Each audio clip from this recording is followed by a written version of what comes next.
Hola, ¿qué tal? Bienvenidos al curso de emociones. ¿Qué son y para qué sirven? Vamos a iniciar con esta, nuestra primera clase. Les voy a comentar el temario. En esta primera clase vamos a estudiar un poquito la historia del concepto de emoción. Vamos a ver a diferentes autores qué aportes les han dado y cómo ha ido evolucionando el concepto.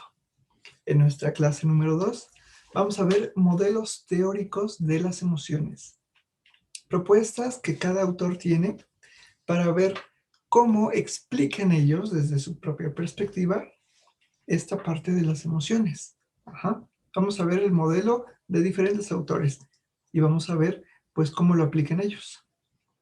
Y número 3, aplicaciones y experimentos en la vida contemporánea. Esta va a ser la mejor clase porque aquí sí vamos a ver experimentos que tienen una aplicación en la vida real. Todo el conocimiento que vamos a ver de emociones los vamos a ver resumidos en esta parte de los experimentos que diferentes autores han hecho a lo largo de todo el mundo. Vamos a empezar entonces con la primera, historia, evolución del concepto. Bueno, vamos a hablar primero la definición de emoción. Conjunto de cambios fisiológicos, cognitivos y comportamentales que provienen de la valoración de un estímulo en determinados contextos. Pareciera que es una definición un poquito larga, compleja, pero para eso es esta clase, para entender todos sus componentes. De esta definición podemos sacar 4 componentes. De forma clásica, se ha dicho que una emoción viene de un estímulo y provoca una respuesta, ¿no? Por ejemplo, al tomar una taza de café, pues es un estímulo y respuesta, pues es toda la sensación corporal que tienes. Ya sea que se incremente tu ritmo cardíaco, que empieces a sudar, pero no precisamente por tener esas reacciones corporales que vienen de un estímulo, no por eso eso es una emoción. Aquí vamos a ver que una emoción, claro, tiene un estímulo, tiene una respuesta, pero también tiene una valoración en un contexto determinado. Eso es lo que vamos a ver dándole una repasada a la historia del concepto emociones. Iniciemos. Este señor ya lo conocen todos y todas, Darwin. En 1872 publica su libro La expresión de las emociones en el hombre y los animales. Y lo que nos dice es que las emociones de animales y humanos responden a una lógica evolutiva que viene de la selección natural. Las emociones, o sea, ayudan ahorita porque pudieron haber ayudado en el pasado a ciertas funciones adaptativas. Entonces hay emociones que las repetimos porque nos ayudaron en algo. O hay estas emociones presentes que todavía se mantienen porque nos ayudaron a evitar algo. Vamos a poner dos ejemplos. El miedo. El miedo, la emoción del miedo, lo que te hace es evitar daños y peligros. O sea, si evitas daños y peligros, muy probablemente puedas sobrevivir. O otra emoción, el amor. El amor refuerza vínculos, cuida a la especie, protege a la especie, por lo tanto te va a ayudar a sobrevivir. Nuevamente, si tenemos las emociones ahorita, es porque fueron evolucionando con nosotros, porque esas emociones nos ayudaron a sobrevivir. Ahora, después, en esta teoría de estos dos señores, que se conoce como teoría James Lange, publica en 1889 qué son las emociones. Y ellos nos dicen, las emociones no provienen de un estímulo. Las emociones vienen de la respuesta corporal que provoca dicho estímulo. Estos dos señores nos dicen entonces, los cambios que ocurren en el cuerpo, los cambios que sentimos en el cuerpo, eso va a determinar una emoción. Y nos pone ejemplos. Supongamos que estemos en un bosque y vemos un oso. Al verlo, pues, pues corremos lo más veloz que podamos. Empezamos a sudar, se eleva nuestro ritmo cardíaco, ¿no? Nos agitamos y eso va a configurar la emoción del miedo. Otro ejemplo, cuando hay una ruptura, ese es el estímulo. Hay llanto, no queremos salir, pérdida del apetito. Eso va a configurar la emoción de tristeza. Y así otro estímulo, golpe, es una pelea. Las reacciones corporales que tenemos, pues cuando alguien se pelea ya sabemos qué hace, ¿no? Es atacar verbalmente, físicamente, o sea, agresiones, ¿no? Ponemos el cuerpo como que más al tiro. Eso va a configurar la emoción de, pues me asusto y para defenderme, pues me tengo que poner así muy a las vivas. Bueno, siguiendo esa misma lógica, estos señores dirían, si no, entonces, si no hay respuestas corporales, si no hay respuestas cardiovasculares, entonces no hay emoción. Esto me suena más o menos como ciertas técnicas que se han estado aplicando, un poquito más actual, en donde dicen que las personas con desregulación emocional, personas con un episodio intenso de alguna emoción, tan intenso que pueden hacer daño a los demás o a sí mismo, lo que se sugiere o hay algunas técnicas en donde dicen, cuando tengas una emoción incontrolable, incluso hasta puedes meter tu cara en agua congelada. Incluso te puedes meter en la regadera fría, con ropa, ¿no? O puedes agarrar hielo mucho tiempo, varios minutos, ¿no? O sea, eso obviamente te va a dejar un shock y puede atenuar las emociones. Esto es algo que dirían estos señores, ¿no? Si se disminuyen esas respuestas corporales, cardiovasculares que tu cuerpo tiene, entonces también se reducen las emociones. Pero en 1924, este señor, Walter Cannon, nos dice, no, no es cierto. Y publica, tiene un ensayo, La teoría de las emociones de James Lang, un examen crítico, una teoría alternativa. Él nos dice, no es cierto, las reacciones corporales no generan necesariamente por sí solas cambios emocionales. Él nos dice, las expresiones emocionales no dependen de la percepción de los cambios corporales. ¿Y por qué dice esto? Porque sustenta ese argumento con experimentos científicos de dos personajes. Y aquí los tenemos, ¿no? Sherrington y Marañón. Este señor, Charles Scott Sherrington, nos dice que al cortarles el nervio vago a los animales, yo aquí les puse el esquema de la jirafa, en rojo está señalado dónde está el nervio vago. Este señor les cortaba el nervio vago a los animales que une el cerebro con algunos órganos. Y cuando se los cortaba, los animales ya no sentían las sensaciones de esos órganos. Pero aún así seguían teniendo emociones. Esto contradice a la primera teoría. Ahora, otro experimento científico. Gregorio Marañón le inyectó adrenalina a ciertos sujetos experimentales. Sabemos que la adrenalina pues provoca reacciones fisiológicas, pero al inyectarles adrenalina a estos sujetos experimentales, no por eso presentaban emociones. Claro, su cuerpo sí tenía cambios, pero esas reacciones corporales no necesariamente indicaban que estuvieran en presencia de una emoción. Pero si les inyectaban la adrenalina y a estos sujetos se les incitaba, si se les provocaban pensamientos emocionales intensos, entonces sí, la adrenalina más los pensamientos sí generaban una emoción fuerte. Bueno, con esos experimentos científicos queda claro que las emociones no se originan en las reacciones fisiológicas. Y pues surge naturalmente la pregunta, entonces, ¿en dónde se originan las emociones? Para eso vamos a recordar el famoso caso que nos dicen en la carrera, ¿no?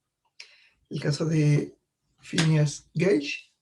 Sabemos que él fue un trabajador que tuvo un accidente. Por una explosión salió disparada una varilla y le atravesó el cráneo.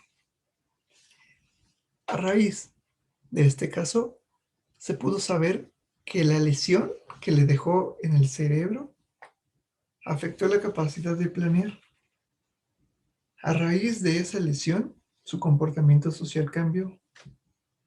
A raíz de esa lesión del cerebro, se le afectó el proceso de toma de decisiones. Bueno, entonces con eso sabemos que hay una parte del cerebro que está dedicada al razonamiento y a la dimensión social. A alguien se le ocurrió hacer un experimento con gatos, ¿no? Con esta afirmación, él dijo, bueno, entonces alguien dijo, si yo le corto parte de la corteza cerebral a los gatos, ¿qué les va a pasar? Y lo hizo, lo que generó que los gatos fueran muy enojones, tuvieran mucha ira, seguían teniendo emociones incontrolables, pero seguían teniendo emociones los gatos, a los que les quitaron parte de la corteza cerebral. Bien, entonces, ok, las emociones están en el cerebro, pero ¿en dónde? Y actualmente ya sabemos que están en estructuras más profundas, en el tálamo que regula la intensidad de las emociones, en el hipotálamo que nos ayuda a las respuestas fisiológicas que tenga el cuerpo, en la corteza prefrontal, pues ya sabemos que es la capacidad de regular las emociones.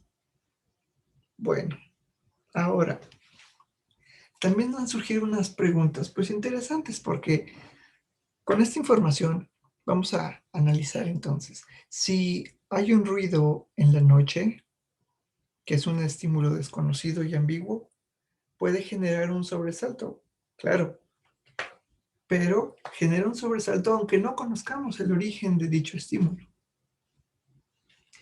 Y porque ese mismo ruido puede afectar de manera diferente a cada persona distinta. Hay personas que oyen un ruido en la noche y se asustan.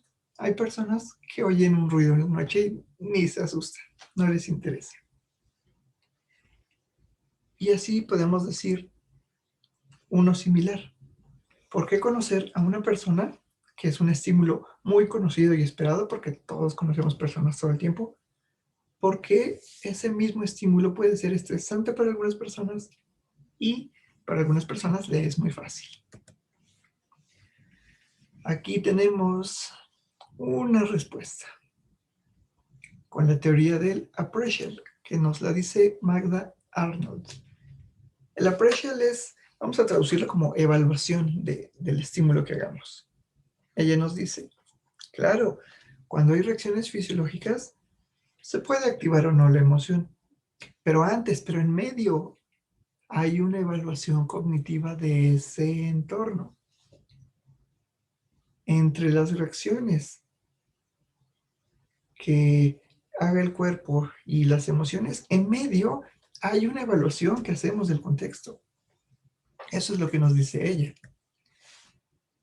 ¿Cómo sabemos que es cierto? Nuevamente, porque alguien puso a prueba esta teoría con experimentos científicos. Y aquí tenemos a dos personas, ¿no? Primero, tenemos a Stanley Schachter y Jerome Singer.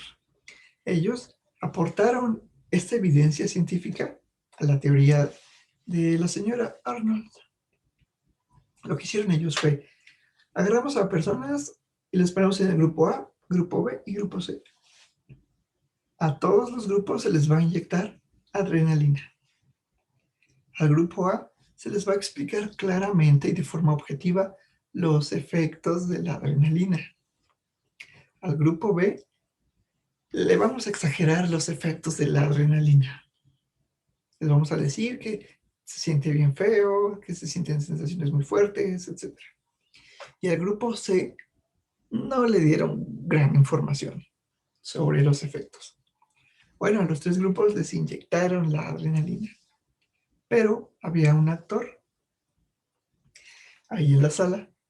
Bueno, nadie sabía que era actor, obviamente, pero esta persona, parte del experimento, exageraba las reacciones que tenía y se empezaba a poner bien intenso y se alteraba.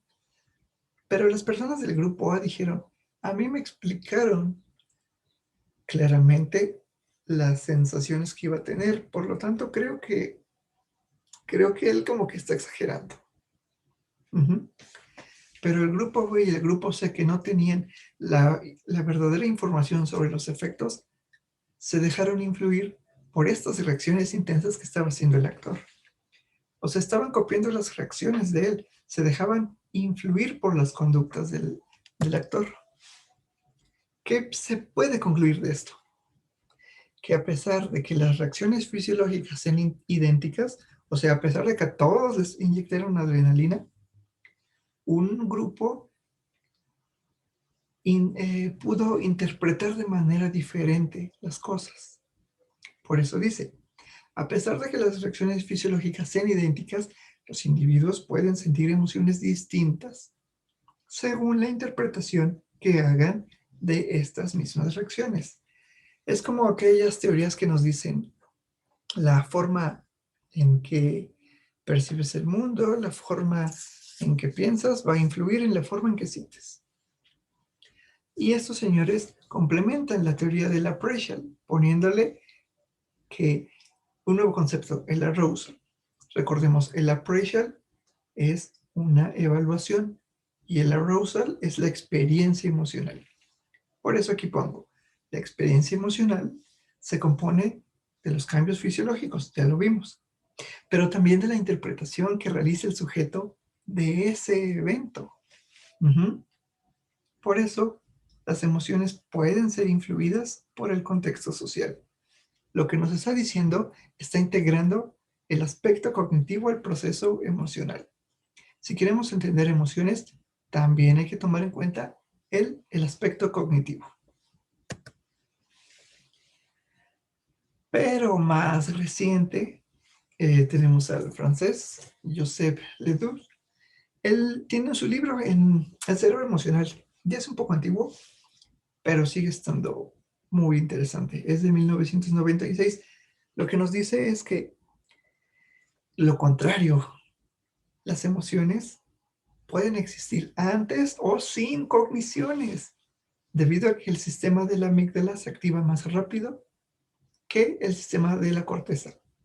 O sea, ante un estímulo, esa información primero va a llegar a la amígdala y después a la corteza. Por eso dice, primero sientes la emoción y después te pones a reflexionar sobre ella. Primero se siente y después puedes modularla. Pero también nos dice que los recuerdos emocionales parecen ser permanentes debido a un proceso adaptativo. O sea, hay emociones que se pueden ya quedar en nosotros. Algo similar a lo que decía Darwin. Y también nos dice que al tomar conciencia de nuestras emociones, tenemos posibilidad de dar respuestas distintas. Es lo que decía, primero sientes la emoción, la vas a sentir. Primero es lo que vas a identificar, lo va a identificar tu cuerpo. Y después ya lo analizas, lo reflexionas y ya decides qué respuesta dar. ¿Cómo podemos saber si esto es cierto? ¿Cómo? O sea, ¿qué es eso de que los recuerdos emocionales se quedan, de que el cerebro puede eh, aún no reconocer qué emoción estamos sintiendo, pero el cuerpo sí lo sabe? ¿Cómo es esto? Y se me ocurrió poner para esta clase un caso que está en un documental, un documental de Hedgehog. Es del 2003 y nos dice que hubo un bombero en Reino Unido en donde estaba trabajando, normalmente estaba apagando un incendio, pero algo le decía que lo tenía con una sensación incómoda. Sí, estaban trabajando bien con todo su equipo, los demás bomberos, pero había algo que luego lo incomodaba. Y no sabía qué era. Pero ese algo terminó diciéndole, ¿sabes qué? Salte de aquí. Y se lo dijo a su equipo de bomberos. Y ellos pues dijeron, no, pues estamos trabajando, pues está todo bien, porque nos vamos a salir. Pero él insistió, él decidió como que hacerle caso a eso que sentía, con esa intuición, llámenle. Y cuando se salió, al poquito tiempo, pues hubo una explosión muy grande. Y todos dijeron, oh, wow, nos salvó de una explosión. ¿Cómo supo que iba a explotar, no? Él no sabía, pero lo que se ha investigado de este caso es que en toda su experiencia de bombero, él fue acumulando ciertos recuerdos sobre los incendios y de forma racional no lo podía entender, pero su cuerpo, su cerebro, pues, ya sabía que aunque él racionalmente no se estuviera dando cuenta de ciertos detalles, su cuerpo ya sabía que el crujir del fuego, el crepitar del fuego, era diferente. Las entradas de aire eran diferentes. El color de las llamas era diferente. Eso eventualmente significa una posible explosión. Su cuerpo ya lo sabía, su cerebro ya lo sabía, pero racionalmente él decía, no sé qué me pasa, ¿no? O sea, yo siento algo y ¿sabes qué? Mejor vámonos. ¿Qué quiere decir esto? Que hay cambios sutiles no vistos racionalmente. Él no se puso a analizar, la entrada de aire es diferente, las llamas, el color de las llamas es diferente, es una explosión, va a haber una explosión, vámonos. No, él no lo dijo, solamente lo estaba intuyendo, así como que todos los recuerdos, toda su experiencia hizo que algo en él, algo adentro, lo estuviera tomando en cuenta. Aunque él racionalmente decía, hoy no sé qué me pasa, simplemente siento algo, ya mejor vámonos. Y cuando sacaron a todos, pues fue la explosión. Llámenle corazonada, como sea. Lo que nos está diciendo este caso es de que el cerebro puede estar aprendiendo cosas sin percatarse. De igual manera, existen partes del cerebro que pueden reconocer el peligro, aunque la parte racional no se dé cuenta. ¿Y esto es cierto? ¿Esto es muy científico? Bueno, ya se ha estado investigando. ¿Cómo? Otro neurocientífico, Antonio Damasio. Es portugués y tiene su teoría del marcador somático. Él nos dice que las sensaciones y los sentimientos sí provocan cambios en el organismo. Y estos cambios son los que podemos reconocer como buenos o malos, positivos, negativos, y de ahí vamos a responder a esos cambios. Yo les decía, llámenle intuición, llámenle corazonadas, llámenle mente subconsciente, pero el cuerpo reconoce ciertos cambios que tenemos y nosotros le hacemos caso a esos cambios y así tomamos nuestras decisiones. Este proceso es mayormente inconsciente y va a integrar experiencias, deseos, instintos, todo eso hace una mezcla e influye en la toma de decisiones. Y él tiene un experimento. Él agarró personas comunes y les puso a mirar imágenes muy neutrales, imágenes X, ¿no? De cualquier cosa. Les puso un polígrafo y el electrodo, pues ahí andaba, ¿no? Solamente registraba cambios cuando de todas esas imágenes aparecía una violenta, una imagen sangrienta, pues el cerebro tenía esa reacción y empezaba a registrar cambios el polígrafo. Pero a personas con lesiones prefrontales les hizo este mismo experimento. Los sentaba, les ponía las imágenes neutrales, y pues no, el polígrafo no registraba cambios igual. Pero cuando ponían las imágenes sangrientas, las imágenes violentas, pues la persona sí decía, pues sí, esa es una imagen grotesca, pero su cuerpo no reaccionaba. O sea, para su cuerpo es como si estuviera viendo otra vez imágenes neutrales. El electrodo no registraba cambios en la conductancia de la piel. Aquí me parece que ya completamos los cuatro componentes de la definición de emoción. Yo les pongo este esquemita porque en el número 1 dice La emoción refleja un cambio. Y ya sabemos que cualquier emoción nos va a generar un cambio cognitivo, fisiológico, subjetivo, y ya sabemos, ¿no? Se nos pueden contraer las pupilas, se acelera el ritmo cardíaco, empezamos a sudar, etc. La emoción implica un cambio cognitivo, fisiológico, subjetivo, pero nos interesan los cambios que sean producto de determinado estímulo. Ya tenemos estímulo, ya tenemos esa respuesta, pero también hemos aprendido que hay que tomar en cuenta la valoración que hagamos de ese estímulo. Puede ser valoración positiva, negativa, consciente, no consciente, pero nos interesa la valoración. La valoración en ese contexto. Así que nos interesa la valoración del contexto de ese estímulo que nos provoca un cambio. Así es como podemos entender muy bien y a la perfección ya nuestra definición. La voy a repetir. Conjunto de cambios fisiológicos, cognitivos y comportamentales. Cambio. Primera parte, que provienen de la valoración. Segunda parte, de un estímulo. Tercera parte. Cuarta parte, de determinados contextos. Por eso les decía, si solamente se cumple estímulo y respuesta, no precisamente es una emoción. Si solamente tenemos una respuesta por tomar un estímulo que es el café y nos altera, no precisamente es una emoción. Pero sí, en el ejemplo del gusanito, hay un estímulo, sentimos que nos camina algo, hay una respuesta, nos volvemos rápido a ver qué tengo en el brazo. Pero depende de la valoración que hagamos en el contexto que estemos, va a depender de la emoción. Si estamos acostumbrados a tratar con bichitos, si nos gustan algunos insectos, pues veremos el gusanito y diremos, pues no pasa nada, ¿no? Esa es nuestra valoración, una valoración positiva en nuestro contexto. Pero si hay una persona que le den asco, que le desagradan, pues su emoción va a ser distinta, ¿no?